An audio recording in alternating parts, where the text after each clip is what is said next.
وصباح الخير على الجميع. يومكم كله رزق وبركة وخير. في فيديو الساعة 11 اللي بنعرض فيه قطع مميزة ونادرة. هنعرض زبرجد مصري، فيروز مصري، فيروز مصري على صياغة سلطاني براند تركي.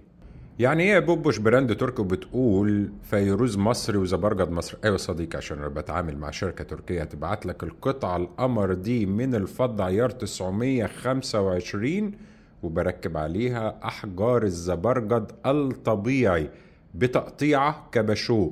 وزن الخاتم تقريبي 22 جرام، مقاسه 25. مش هعدل مقاسه لأسباب معينة اختصارا للفيديو. وده شكل ستايله في الايد يا صديقي. قطعة تحفة، قطعة ليها ذوقها وليها ناسها في اللبس. اتفرج على الخاتم براحتك وشوف.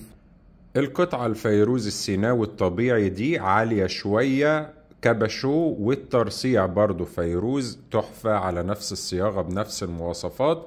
وزن أقل شوية، وزن 20 جرام تقريبا، لكن برضو بنفس التحفة. وده شكلها في الإيد يا صديقي. معلش هي ضيقة عليها شوية بس قشطة. أما القطعة الأمورة دي فيروز عش النمل كبشو، أوطى شوية في الارتفاع، لكن برضو قطعة تحفة مميزة قوي. هتقدر تحصل، استنى بس نشوف شكلها في الإيد أولا قبل ما نحصل.